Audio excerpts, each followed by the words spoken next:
क्या हुआ शहीर, तुम इस तरह से खामोश यहाँ क्यों खड़े हो? खैरियत तो है ना? जरान उसके पास आया जबकि शहीर काफ़ी परेशान लग रहा था। उसे समझ नहीं आ रहा था ये बात उसे किसी को बतानी चाहिए या नहीं। वो जरान भाई, मैंने फ़ोन किया था ज़बर को, वो कह रहा है कि थोड़ी देर में आता है। वो जरान भाई मैंने, हाँ ये तो मैं जानता हूँ तुमने ज़बर को फ़ोन करके बुलाया था, लेकिन तुम इतने परेशान क्यों? ये बताओ मुझे, क्या कुछ ऐसा है जो तुम मुझसे छुपा रहे हो? उसने शहीर को देखते हुए कहा था। वो कुछ भी छुपा नहीं सकता था, ये उसकी बुरी आदत थी कि वो राज रखना जानता ही नहीं था। हाँ भाई, मैं बहुत परेशान हूँ, मुझे आपसे कुछ शेयर करना है ज़बर के बारे में। मेरा मतलब है, देखें भाई आप गलत मत समझिएगा, लेकिन क्या हुआ है, क्या बताना चाहते हो तुम ज़बर के बारे में? बारीक उसकी थोड़ी बहुत बात सुन चुका था, इसलिए उसके पास आते रुक कर पूछने लगा। देखें भाई, मैं किसी तरह से बताऊंगा, मैं ये किस तरह से आपको बताऊं, मुझे समझ नहीं आ रहा। आपको पता है दामियार को किसने गोली मरवाई? वो उन्हें देखते हुए बोला तो वो दोनों एक दूसरे को देखते परेशानी से उसकी बात समझने की कोशिश करने लगे, और कुछ हद तक बात समझ भी आ रही थी। वो जानता था, यानी कि दामियार का कोई अपना दुश्मन था। तुम जानते हो तो तुम बता दो किसने उसे गोली मरवाने की कोशिश की है? बारीक ने उसे देखते हुए पूछा। भाई वो ज़बर ने मुझे बताया वो दामियार को मरवा देगा, यहाँ तक कि उसने इस हवाले से किसी ऑफिसर से बात भी की थी। भाई ये ज़बर ने करवाया ताकि ईज़ा की जान छूट जाए दामियार से। सब जानते हैं कि दामियार आसानी से ईज़ा को नहीं छोड़ेगा, इसीलिए उसने बीच का रास्ता निकाला अपनी बहन के लिए। मैं यकीन से तो नहीं कह सकता, लेकिन मुझे ज़बर पर शक है, क्योंकि ज़बर, तुमने ये बात हमें पहले क्यों नहीं बताई? अगर तुम जानते थे कि ज़बर कुछ ऐसी प्लानिंग कर रहा है तो तुम्हें सबसे पहले हमें बताना चाहिए था। बारीक उसे गुस्से से देखते हुए बोला। भाई मैं आपको बताना चाहता था, लेकिन मुझे नहीं लगा कि ज़बर इस तरह की कोई हरकत करेगा। मुझे यही लगा वो वक्ती तौर पर गुस्से में इसीलिए कुछ भी बोल रहा है, लेकिन मुझे अंदाज़ा नहीं था कि वो इस चीज़ को लेकर इतना सीरियस हो जाएगा, और ना ही मुझे ये पता था कि ईज़ा दामियार की मौत पर इस हालत में चली जाएगी।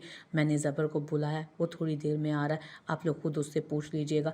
वो उन्हें देखते हुए बोला, जबकि बारीक का ध्यान दोबारा से ईज़ा की तरफ गया, जो वहीं बैठी बेचैनी से मुसलसल ऑपरेशन थिएटर की जलती बुझती लाइट को देख रही थी। उसे कुछ भी हुआ ना शहीर, तो ना तो तुम माफ़ी के काबिल रहोगे और ना ही ज़बर। अगर ये काम ज़बर ने किया है तो याद रखना, मैं तुम दोनों को माफ़ नहीं करूँगा।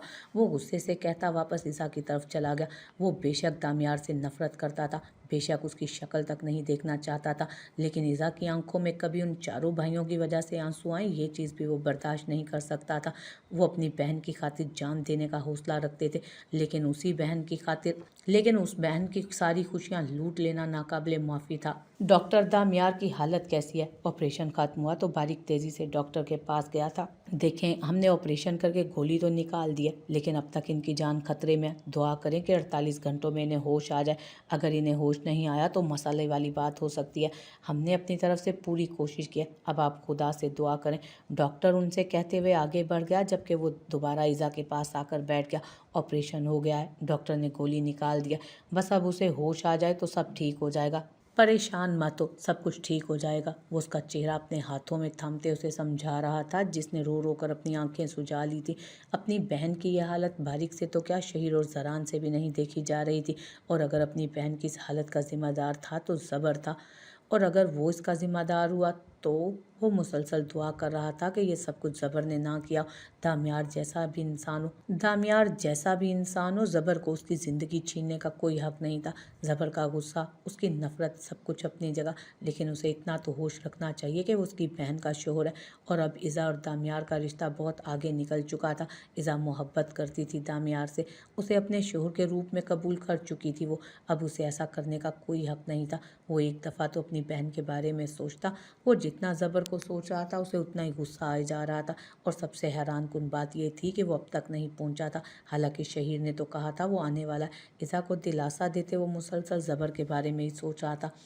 ज़बर अस्पताल पहुंचा तो सबसे पहले शहीर उसके पास आया, जबकि शहीर को उठकर ज़बर की तरफ जाते देख वो दोनों भी उठकर उसकी तरफ चले गए, जबकि ईज़ा वहीं बैठी थी। सॉरी, वो मैं लेट हो गया, कुछ काम था मुझे। कैसा है दामियार? उसने आते ही शहीर से पूछा। कैसा हो सकता है दामियार, तुमने उसे मारने में कोई कमी तो नहीं छोड़ी थी ना? लेकिन तुम्हारा प्लान फेल हो गया। जिंदा बच गया है वो, लेकिन मुमकिन है कि ज़्यादा देर तक ना जिंदा रह पाए, क्योंकि डॉक्टर ने उसकी हालत बहुत क्रिटिकल बताई है। क्यों, तुमने ऐसा क्यों किया ज़बर? तुमने ऐसा सोच भी कैसे लिया कि हम अपनी बहन के सुहाग को उजाड़ देंगे? तुम्हारे जहन में ये चीज़ आई कैसे? हम इसके लाख खिलाफ सही, लेकिन तुमने ऐसा कैसे सोच लिया कि हम इसकी जान ले लेंगे? बारी का बस नहीं चल रहा था कि वो थप्पड़ों से उसका चेहरा लाल कर दे, जो हैरत से उसे सुन रहा था। भाई क्या हो गया आप लोगों को, आप लोग, वो कुछ बोल ही रहा था जब ध्यान इज़ा की जानिब गया था, जो उन चारों को एक साथ खड़े होने पर उठकर उनके पास आ गए। ज़बर भाई, आपने सामियार को, आपने क्यों किया ऐसा? ऐसा सोच भी कैसे सकते हैं आप? अपनी बहन के शोहर को जान से मारने की कोशिश की है आपने? इज़ा बेयकीनी से उसे देख रही थी। यकीनन वो उन सारी बातों को सुन चुकी थी जो वो कर रहे थे। गुड़िया नहीं, मैंने कुछ नहीं किया, झूठ मत बोलें। अभी अभी मैंने अपने कानों से बारीक भैया को ये कहते हुए सुना। कैसे कर सकते हैं आप ऐसा? अपनी बहन के साथ क्यों क्यों क्या बिगाड़ा था मैंने आपका? दामियार ने आपका क्या बिगाड़ा था? वो मेरे गुनाहगार थे, आप कौन होते हैं उन्हें सज़ा देने वाले? इतना कैसे गिर गए आप कि अपनी बहन के शोहर को जान से मार डालने की कोशिश की आपने? आप अपनी बहन को बेवा करना चाहते थे, दामियार को मारना चाहते थे। आप, उसकी आवाज़ इतनी तेज़ हो गई थी। इज़ा आराम से बात करो, बड़ा भाई हूँ मैं तुम्हारा। उसने जैसे उसे एहसास दिलाने की कोशिश की कि वो बदतमीज़ी पर उतर आई है। बड़े भाई हैं नहीं, बड़े भाई थे आप, लेकिन ये हरकत करके बहुत छोटे हो गए मेरी नज़र में। मेरे शोहर को मारने की कोशिश की आपने और अब हमदर्दी करने यहाँ पहुँचे हैं। शर्म नहीं आ रही आपको मेरे सामने खड़े होते हुए? अगर दामियार को कुछ भी हुआ ना तो माफ़ नहीं करूँगी मैं सारी ज़िंदगी आपको। कान खोल कर सुन ले ज़बर भाई, अगर मेरे शोहर पर आँच भी आई ना तो सारी ज़िंदगी दोबारा शक्ल नहीं देखूंगी आपकी मैं। आप लोगों को दामियार नहीं पसंद ना, नहीं देखना चाहते ना, आप उनको कभी नहीं देखेंगे और ना देखेंगे उनकी बीवी को, और ना कभी उनकी बीवी को देखेंगे। मैं कभी आप लोगों के पास वापस नहीं आऊँगी, चली जाऊँगी हमेशा के लिए आप लोगों की ज़िंदगी से दूर। लेकिन अगर मेरे शोहर को कुछ हुआ ना तो माफ़ भी नहीं करूँगी मैं किसी को। ये मत सोचिएगा कि दामियार को ख़त्म करके मुझे वापस अपने पास रखेंगे। अगर दामियार को कुछ भी हुआ ना तो मैं भी मर जाऊँगी। इज़ा, उसकी हालत देखकर वो चारों तड़प भी तो उठे थे, लेकिन इज़ा तो उस वक्त किसी और ही हालत में थी। उस वक्त वो ना तो किसी की सुनने की कंडीशन में थी और ना ही समझने की। उसने जो देखा जो सुना उसी को सच माना। इज़ा मेरी जान, मेरा बच्चा, मैंने कुछ नहीं किया ऐसा। मैं क्यों मारूंगा तुम्हारे शोहर को? उस वक्त गुस्सा था मुझे, निकाला मैंने शहीर के सामने, लेकिन इसका मतलब ये नहीं कि मैं उसका कत्ल करने की साजिश करना शुरू कर दूंगा। यकीन करो मेरा, मैंने कुछ नहीं किया ऐसा। वो जो भी है, जैसा भी है, तुम्हारा शोहर है और मैं अपनी बहन का सुहाग थोड़ी ना उजाड़ूंगा। वो उसे समझाने की कोशिश कर रहा था, जबकि उसके लहजे की सच्चाई बारीक और ज़रान महसूस कर चुके थे। कुछ नहीं सुनना मुझे, कुछ भी नहीं। अगर दामियार को कुछ भी हुआ ना तो याद रखिएगा, मैं आपको कभी माफ़ नहीं करूँगी। वो बिलक बिलक कर रोती उन लोगों से दूर हो चुकी थी, जबकि वो चारों ही बहुत ज़्यादा परेशान थे, और परेशानी की वजह उस वक्त भी दामियार नहीं बल्कि उनकी बहन थी, जिसकी आंखों में वो आंसू नहीं देख पा रहे थे। भाई मैं पता लगवाता हूँ कि आखिर कौन है वो इंसान जो दामियार को जान से मारने की कोशिश कर रहा है। आप लोग प्लीज़ ईज़ा का ख्याल रखिए, उसकी हालत बहुत ख़राब है, उसे अकेला मत छोड़िएगा। जल्दी वापस आने की कोशिश करूँगा। ज़बर उन लोगों को देखते हुए बोला।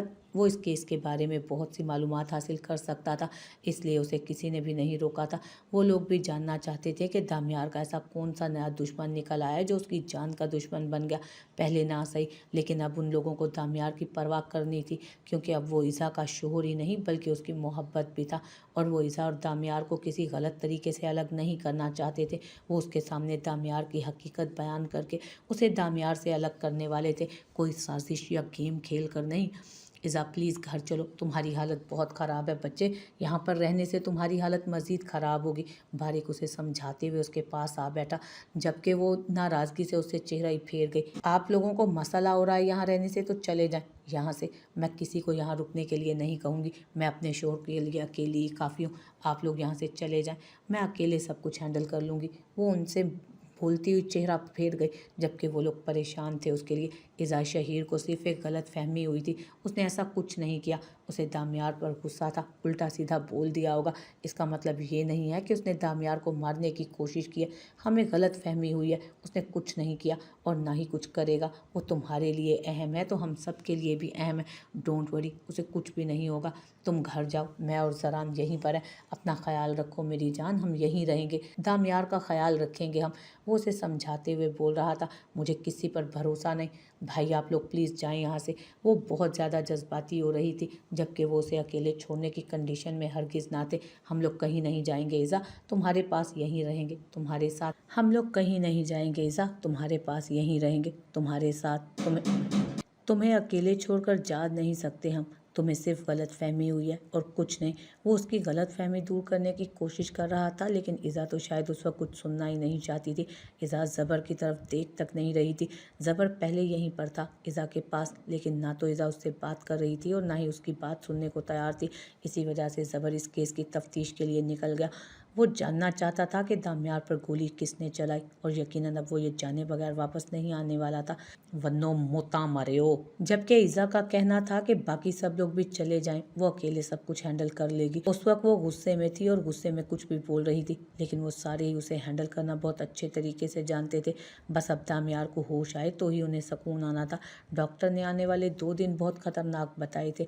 अगर इन 2 दिनों में दामियार को होश ना आया तो उसकी जान को खतरा हो सकता था, लेकिन मुमकिन है वो कोमा में चला जाए। सब लोग उस वक्त बहुत परेशान थे। उस वक्त इज़ा जिस तरह की मेंटल कंडीशन में थी, बेहतर था कि वो घर चली जाती, मगर वो कहीं जाने को तैयार ही ना थी। सुबह होते ही बाबा चाचा जान के साथ इबादत भी आ गई। दामियार को अब तक होश नहीं आया था और वो लोग उसे दामियार से मिलने नहीं दे रहे थे। सारी रात रो रो कर उसकी हालत ख़राब हो गई थी। वो मुसलसल दामियार की ज़िंदगी की दुआएं मांग रही थी। पुलिस ने आकर उससे पूछना चाहा कि उसे किसी पर शक है, लेकिन जरान ने कह दिया कि फ़िलहाल वो इस कंडीशन में नहीं कि किसी भी तरह का बयान दे सके, और बिजनेस की दुनिया में दामियार के बहुत दुश्मन हैं। ये हरकत कोई भी कर सकता है, इसलिए इस बारे में कुछ नहीं जानती वो। इबादत के आ जाने से इज़ा को थोड़ा सुकून मिला था। कम से कम वो उससे अपनी कोई बात शेयर तो कर सकती थी। इज़ा ऑपरेशन कामयाब हो गया, लेकिन दामियार भाई की जान पर अभी भी खतरा टला नहीं है। अभी भी कुछ भी हो सकता है। पुलिस जानना चाहती है कि तुम्हें किसी पर शक है तो बता दो। देखो, जिस तरह एक दफ़ा उन्हें गोली लग सकती है, हमला दूसरी दफ़ा भी हो सकता है। सब लोग कह रहे हैं कि तुम्हें ज़बर मामू पर शक है, लेकिन तुम जानती हो कि ज़बर मामू इस तरह की हरकत कभी नहीं करेंगे। बाकी जिस वक्त ये हमला हुआ उस वक्त ज़बर मामू अपने ऑफिस में थे और बहुत से लोग उनके गवाह मौजूद हैं। उनके अलावा अगर तुम्हें किसी और पर शक है तो पुलिस को बता दो। हो सकता है वो लोग दामियार भाई के हमलावर तक पहुंच सकें। जिसने हमला किया है वो दोबारा भी ऐसा कर सकता है, इसलिए बेहतर है कि तुम पुलिस का साथ दो। इबादत उसे समझाते हुए बोल रही थी। मुझे शक है इबादत, वो हम मुजफ्फराबाद में जिस होटल में रह रहे थे उस होटल में एक और कपल भी था, इस्माइल खानज़ादा और रानिया। उन लोगों ने दामियार को फंसाने की कोशिश की। वो पैसों के लिए अमीर मर्दों को फंसाती है और फिर उनसे पैसे निकलवाती थी। हो सकता है उन लोगों ने ये हरकत की हो। बाकी अभी गाड़ी में मुझे दामियार बता रहे थे कि ज़िबाइश खान के हाथों सारे प्रोजेक्ट्स चले गए। उन्हें उम्मीद है कि ज़िबाइश कुछ ना कुछ उल्टी सीधी हरकत ज़रूर करेगी, तो मुझे इसलिए बताना चाहते थे कि आने वाले वक्त में मैं मोहतात रहूं कि कहीं वो मुझ पर कुछ उल्टा सीधा करने की कोशिश ना करे। लेकिन इस्माइल और ज़िबाइश में इतना दम नहीं कि वो दामियार को जान से मारने की कोशिश करें। ये किसी और ने किया, किसी पावरफुल इंसान ने। उसने आप सामने से आते ज़बर को देखकर कहा था। हाँ, ज़बर के अलावा वो और किसी पर शक नहीं कर पा रही थी, क्योंकि इतनी पावर में फ़िलहाल सिर्फ ज़बर ही था। वो किसी को जान से मरवा भी देता तो कोई उस पर शक ना कर पाता। ऑपरेशन के बाद उन्हें इजाज़त दे दी गई थी दामियार के पास उसके कमरे में रुकने की। वो दामियार के कमरे में आ गई थी और उस वक्त उसके बिल्कुल पास उसके साथ बैठी थी। वो बिल्कुल बेहिस व हरकत पड़ा था। दुनिया जहान का कोई होश उसे नहीं था। उसका दिल मानो सूखे पत्ते की तरह लड़स रहा था। धड़कनें बेकाबू हो रही थी। अगर उसे होश ना आया तो जान का खतरा था या फिर कोमा में चले जाने का खतरा। वो अभी रो रो कर खुदा से दामियार की ज़िंदगी की दुआएं मांग कर आई थी। उसकी हालत बहुत ख़राब थी, जबकि दामियार को तो जैसे दुनिया जहान का होश ही नहीं था। अगर वो उसे इस हालत में देख लेता तो शायद तड़प उठता, लेकिन इस वक्त तो वो खुद ही दुनिया जहान से बेगाना न जाने कौन से जहान का बासी बना हुआ था। वो मुसलसल दामियार के चेहरे पर निगाहें जमाए हुए थी और वो भी यूं ही उसे देखता था। वो भी तो उसे यूं ही देखता रहता था बेवजह। वो अक्सर महसूस करती थी कि दामियार की उंगलियां उसके चेहरे पर जमी हुई हैं। उसकी नज़रों में बेकरारी थी, बेयकीनी थी। शायद वो यकीन ही नहीं कर पाता था कि वो उसे हासिल कर चुका है, और उसे हासिल करने के बाद भी तो वो प्यासा था पहले दिन की तरह। उसकी बेकरारियाँ और बेबाकियाँ पहले दिन की तरह अरूज पर थी। उसकी मोहब्बत में दिन ब दिन इजाफा होता जा रहा था। उसकी मोहब्बत में कोई कमी नहीं आ रही थी। वो हैरान होती थी उसकी बेतहाशा मोहब्बतों पर। वो कैसे अपना आप उस पर लुटाता था, कैसे वो उसकी हर छोटी से छोटी ख्वाहिश पर लब्बैक कहता था, कैसे खामोशी से उसकी बेबुनियाद बातें भी सुन जाता था। वो घंटों उसके चेहरे पर निगाहें जमाए उसकी बेतुकी की बेफजूल बातें सुनता था जिनका कोई सर पैर ही नहीं होता था। उसकी मुसलसल निगाहें उसके चेहरे पर जमी रहती और वो सिर्फ उसे देखता रहता था, उसे चाहता था। और आज उसकी आंखें बंद थी और उसकी बंद आंखें उसको सुकून नहीं लेने दे रही थी। वो जब तक सो ना जाती तब तक वो आंखें बंद नहीं करता था। अक्सर वो उसके उठने से पहले ही जाग जाता था और अब पिछले 38 घंटे से बेहिस्सो हरकत पड़ा था। उसकी ये खामोशी ईज़ा को काटने को दौड़ रही थी। वो नहीं बर्दाश्त कर पा रही थी।